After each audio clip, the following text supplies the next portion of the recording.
많은 분들의 편견이 토지는 한번 잘못 물리면 뭐 오래 간다. 그치, 평생 못 팔 수도 있다. 네, 근데 그건 사실입니다. 여기서 뭐 집값 오르고 내리고보다 더 중요한 것은 임대료입니다. 사실 금리나 어떤 세금 때문에 떨어지진 않아요. 그냥 단지 비싸기 때문에 떨어지는 겁니다. 네, 오늘 모신 분은 서울 자가의 대기업 다니는 김부장 이야기라는 베스트셀러 책의 저자이시죠. 송희구 저자님 모셨습니다. 안녕하세요. 안녕하세요. 일단 듣기로는 11년 차 평범한 직장인이다 이렇게 들었는데 어떻게 이런 책을 쓰시게 됐나요? 처음에는 우리 50대와 60대 일을 하고 계시는 부장님들께서 이렇게 한숨 소리를 많이 들었어요. 그래서 그분들이 왜 저렇게 한숨을 쉬실까 생각하다가 보니까 은퇴를 얼마 남지 않은 게 첫 번째 이유고, 두 번째는 그 은퇴 준비가 안 되어 있었다는 게 두 번째 이유였습니다. 네, 그래서 그게 제가 신입사원 때는 잘 몰랐는데 좀 지금 과장 정도가 되고 보니까 이게 곧 다가올 저희 미래라고 생각돼서 그렇게 글로 한번 써보게 되었습니다. 네. 근데 이것도 우리가 보통 저도 제 책을 좀 써봐서 그 과정을 좀 이해를 하는데 참 어려운 일이잖아요. 네. 근데 이걸 출근길에 쓰셨다고? 네. 출근길에 직접 쓴 건 아니고요. 출근길에서 뭘 써야 될지 생각을 하고 있다가 딱 회사 도착하면 그때부터 쓰기 시작했습니다. 그래요. 그래서 그러니까 직장인의 입장에서 쓰는 여러 가지 재테크라든가 미래에 대한 은퇴 이후 이런 여러 가지 것들에 대한 고민이 정말 많은 분들에게 공감을 얻었던 것 같고요. 그러니까 정말 뭐 드라마라든가 웹툰으로 제작이 될 정도로 많은 분들에게 이제 사랑을 받은 책이라고 저희가 이해를 하겠습니다. 자, 일단 우리 저자님도 일단 직장인이잖아요. 네, 맞습니다. 부장님들 보면서 나는 조금 더 일찍 저런 고민을 일찍 해야 되는 거 아니야? 그래서 빨리 경제적 자유를 얻어야 되는 거 아니야? 이런 생각 하시나요? 네, 맞습니다. 이렇게 부장님들 정도 연세가 되시면은 이제 나는 나가서 뭘 해야 되나, 사업을 해야 되나, 아니면 무슨 투자를 해야 되나, 뭐 다른 데 취직을 해야 되나 이런 고민들을 거의 다 하고 계세요. 그런데 두 분류를 나뉘는데 처음부터 준비를 미리미리 하셨던 분들은 되게 여유가 있거든요. 근데 준비를 전혀 안 하고 계셨던 분들은 굉장히 조급한 상태로 알고 있습니다. 그렇죠. 근데 저도 그와 관련해서 여러 분 인터뷰를 하다 보니까 사실 부장 정도 나이 되면 한 40대? 네, 40, 50대. 40, 50대 정도 되죠. 네. 그때까지는 아이들 자녀들 키우느라 교육에만 신경 쓰고 그냥 집장만 하기 위해서 아둥바둥하다 그러다 보면 나 아무것도 한 게 없다. 네. 이런 얘기 많이들 하시더라고요. 네, 맞습니다. 예. 네. 그러니까 사실은 그 이전서부터 내가 은퇴하면 무엇을 할 것인가, 어떻게 노후를 보낼 수 있는 준비를 할 것인가에 대한 것들이 사전에 다 이제 계획이 돼야 되는 거죠. 네. 지금 서울이 아니라 대한민국이 이렇게 급속도로 발전하면서 우리 50대, 뭐 40대까지도 해당되고 40, 50, 60대 이분들이 굉장히 한국의 발전에 있어서 큰 역할을 했다고 보거든요.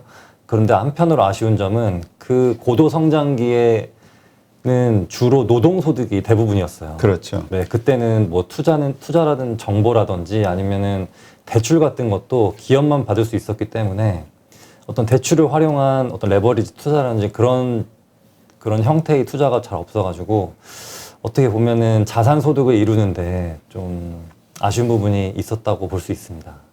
그러니까 많은 분들이 막연하게 그런 생각을 하는데 뭔가 경제적 자유를 이루고 싶다, 혹은 어떻게 노후를 보내야 될까, 혹은 은퇴 이후 삶을 준비해야 될까 걱정은 하는데 구체적인 액션은 잘 못하는 것 같아요. 네, 맞습니다. 이게 회사 일에 익숙해지다 보면은 회사에서는 굉장히 전문가지만 또 회사 밖에 나가게 되면은 정말 이 간단한 부동산 거래라든지 아니면 어떤 세금 내는 거라든지 그런 것조차 못 하시는 분들이 꽤 많거든요.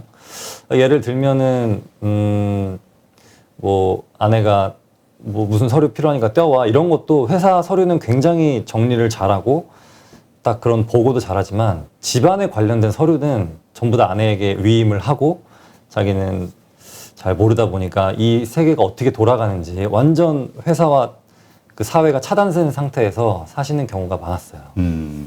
그러니까 미리서부터 우리가 관심을 갖고 좀 공부를 할 필요가 있다. 네. 예, 이렇게 이해를 하겠습니다. 일단 우리 그 송희구 저자님도 일단 지금 이제 과장 직급이니까 네. 이제 곧 부장 되실 거 아니에요? 네, 맞습니다. 준비는 그동안 잘 해놓으셨어요? 그러면 이런 걸 문제점은 잘 알고 있었으니까. 네, 나름 열심히 하고 있습니다. 부동산 투자도 한 10년 정도 해왔고, 그리고 다른 투자는 해보려고 했는데 좀 어렵더라고요. 특히 주식 같은 경우는 어떤 저 같은 개미가 또 외국인이나 기관이라는 어떤 큰 바위에 딱 짓눌려 있는 느낌이었거든요. 그리고 주식은 너무 흐름도 빠르고 그러다 보니까 제가 쫓아갈 수 없는 무언가 한계를 느끼고 주식은 좀 안 하게 되었습니다. 근데 우리가 이제 주식 투자도 참 어렵긴 한데요. 네. 부동산 투자도 참 쉬운 건 아니잖아요. 그리고 특히나 10년 전부터 시작하셨다고 하면 이제 직장 생활을 하면서 월급 가지고 셀러리맨이 그 네. 돈을 모아서 한다라는 게 또 쉽진 않잖아요. 아, 액수가 네. 왜냐하면 부동산 투자는 기본적으로 목돈이 필요한 거니까. 네. 어떻게 시작하셨어요? 제가 부동산에 처음 관심을 가지게 된 이유는 제가 일산을 살았거든요. 근데 일산이 신도시로 개발되기 전부터 저는 거기에 살고 있었어요. 그런데 일산에 그 신도시 딱 구역이 지정되고 아파트가 쭉 들어서면서 아, 이게 뭐 개발되는구나 했는데 그 주변은 개발 안 될 줄 알았거든요. 네. 근데 그 주변까지 다 개발되더라고요. 그러면서 보상받는 사람들이 생겨나고 거기서 막대한 부를 창출하는 어떤 사업가들이라든지 아니면 투자자들이 보면서 아, 이게 진짜 부동산이라는 게 무서운 거구나라는 생각이 들어서 그때부터 투자를 시작하게 되었습니다. 그런데 처음부터 돈이 좀 많으셨어요? 아, 아닙니다. 그 우리 종잣돈이라고 하잖아요. 투자를 네. 할 때 네. 얼마 가지고 시작하셨나요? 저는 한 6천만 원 가지고 시작했어요. 6천만 원 가지고 부동산 투자가 어떻게 시작이 되죠? 아, 제가 처음 딴 상이 딴 토지? 1억이었는데, 네, 1억이었는데 그때 6천만 원에 4천만 원 대출을 받아서 샀었습니다. 아, 근데 아파트도 아니고 토지를 산다라는 거는 조금 더 전문적인 영역이어서 네. 많은 분들이 좀 두려워하잖아요. 네, 이거 맞습니다. 땅 잘못 사면 또 이거 왜냐면 아파트는 그래도 쉽게 거래라도 되는데 토지는 그렇지가 않으니까 네. 그 과정을 좀 얘기해 주시죠. 네, 일단 제가 어떻게 투자를 처음 시작하게 됐냐면 일단 회사를 2년 동안 다니면서 거의 돈을 안 썼습니다. 아, 그래요? 네, 그리고 월급은 다 모았고 그리고 밤에는 또 아르바이트를 또 했어요. 그래서 한 저녁 7시부터 또 다음날 새벽 한 2시까지 아르바이트를 하고 그다음 또 6시에 출근하고 이런 생활을 패턴을 반복하면서 종잣돈을 그렇게 6천만 원을 2년 동안 모으면서 동시에 내가 무엇을 투자해야 될지 공부를 꽤 많이 했거든요. 아, 네, 그러면서 직접 가보기도 하고 그리고 또 책도 많이 보고 그러면서 나름대로의 소양과 지식을 쌓은 다음에 투자를 하게 됐는데 그때는 사실 저는 뭐 토지, 아파트 이게 잘 분간이 안 됐어요. 뭐 아파트가 거래가 쉽고 토지는 거래가 좀 어렵고 이런 것조차 몰랐는데 근데 그 많은 분들의 편견이 토지는 한번 잘못 물리면 뭐 오래 간다. 그치. 평생 못 팔 수도 있다. 네, 네, 근데 그건 사실입니다. 편견이 아닌 네. 사실이네. 네, 근데 그거를 토지도 거래가 굉장히 많거든요. 근데 그래서 잘 되는 지역이라든지 어떤 그 개발 압력이 있는 곳에다가 잘 사두면은 큰 이익을 실현할 수 있습니다. 그래서 처음에는 어디 쪽에 사신 거예요? 저는 경기도 화성 쪽에 샀습니다. 아, 화성. 아, 네. 그다음에 화성 신도시 그쪽 많이 개발이 됐죠. 네. 그다음에 그렇게 해서 뭐 얼마 만에 파신 거예요?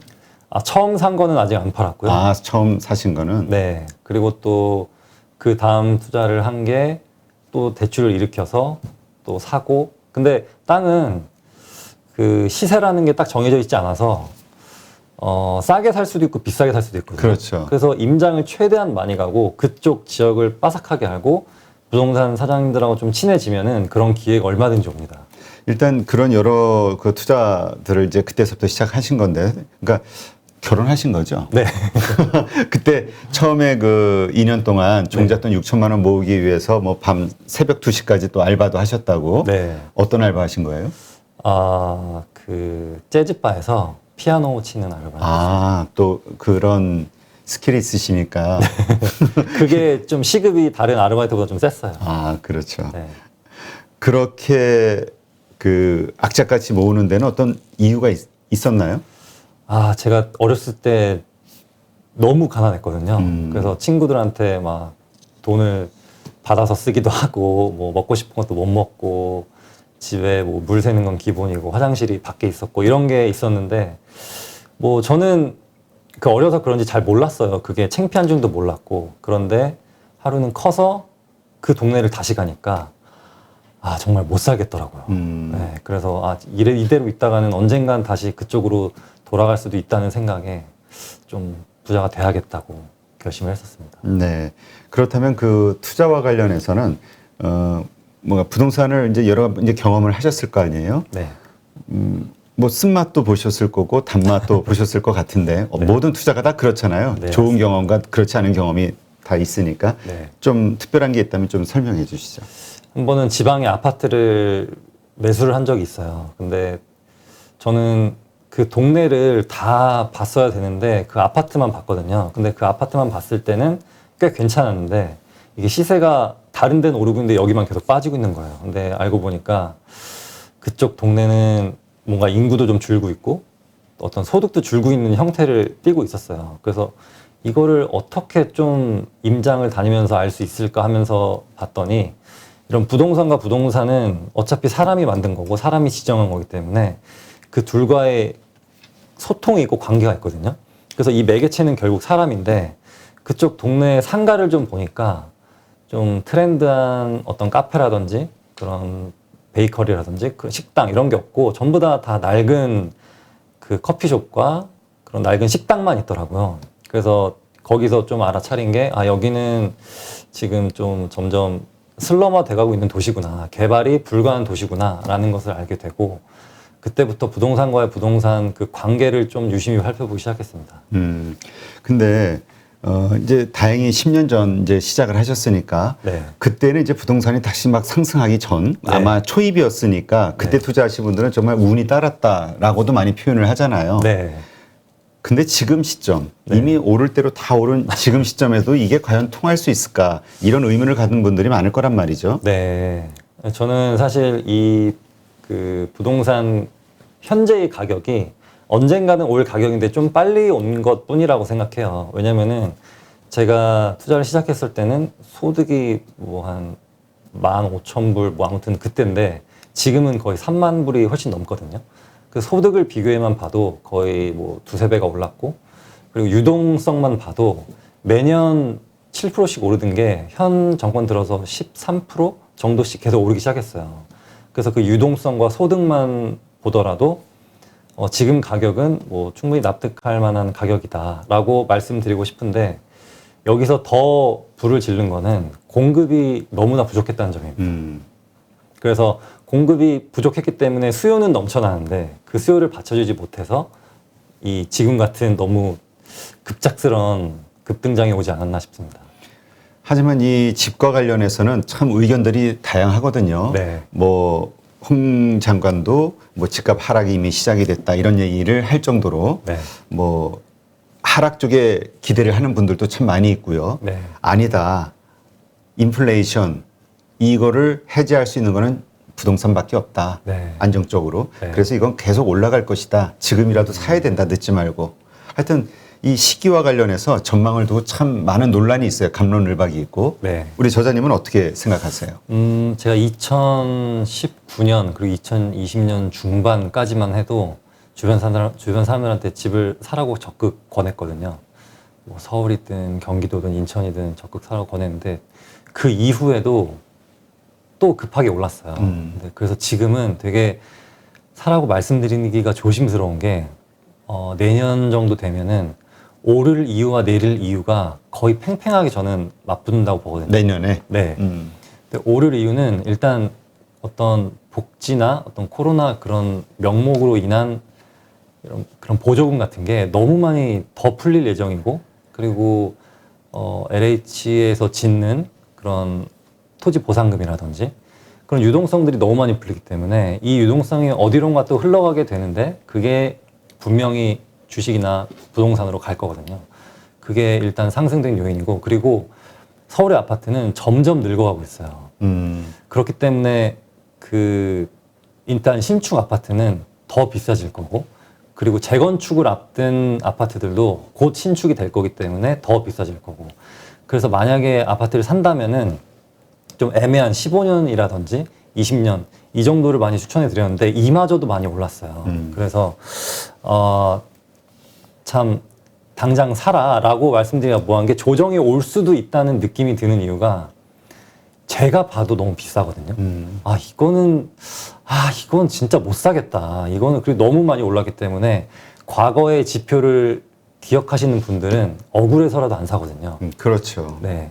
근데 여기서 뭐 집값 오르고 내리고보다 더 중요한 것은 그 임대료입니다. 임대료는 전세와 월세가 있는데 전세값은 분명히 더 오를 거예요. 어떤 공급도 부족하고 그리고 전세가 현재 점점 더 월세화 많이 되고 있거든요. 그래서 데이터를 봤더니 월세 거래가 전세 거래보다 훨씬 더 많습니다. 그래서 예를 들면은 5억이었던 전세가 5억에 70 이렇게 거래되고 5억에 70이었던 게 뭐 1억에 150 이런 식으로 점점점 변화하고 있거든요. 그래서 그게 그 주택을 사지 말라고 하기에는 또 위험한 게 전세가는 계속 점점점 그 매매가보다 더 빠르게 오르고 있고 또 전세는 돈을 모으지 못할 구조로 만든 그런 월세로 변화하고 있기 때문에 어떻게 추천해야 될지 잘 모르겠어요. 그래서 제가 지금 그 집값을 무조건 오른다, 무조건 내린다라고는 말을 못 하는 것 같아요. 그리고 누군가가 언론에서 내년에 뭐 무조건 오를 것이다 라는 것도 들어보시고 무조건 내린다라도 들어보시는 것도 중요하지만 집이 없으신 분들은 먼저 내가 살 곳에 그 전세가와 월세가 이거 추이를 먼저 보셔야 합니다. 근데 이게 너무 진짜 내가 감당할 수 없을 정도로 심하다 싶으면은 어딘가에 그 주택 마련을 하시는 게 더 빠른 좋지 않은 좋은 선택인가 싶습니다. 네, 그렇군요.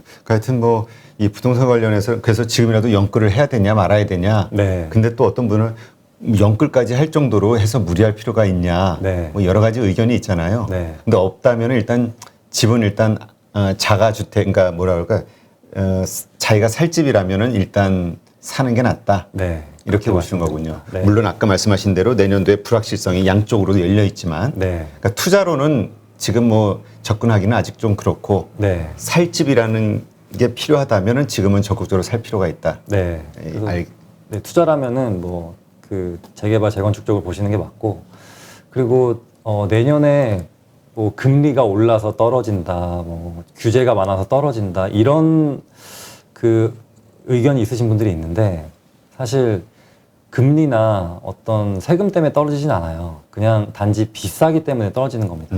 그리고 떨어지는 시기는 떨어진다 누군가 예상해서 오는 게 아니라 우리가 예상치 못한 그 시기에 갑자기 옵니다. 갑자기 냉각되고 갑자기 매물이 쌓이거든요. 뭐 천천히 오지 않아요. 어떤 위기라는 것은 누군가 예고하지 않았을 때 오는 게 위기지 우리가 떨어지는 걸 예고하고 오르는 것을 예고하는 것은 그냥 전망이고 얼마든지 대비를 할 수 있다고 봐요. 그래서 진짜로 떨어지고 매물이 쌓이는 시기가 오게 되면은 그때는 뭐 딱 준비를 하고 있다가 내가 원하는 가격대, 최저가에 산다는 건 사실 불가능합니다. 내가 원하는 가격대 도달하면은 그때 선택하시는 게 맞다고 봅니다. 네, 알겠습니다.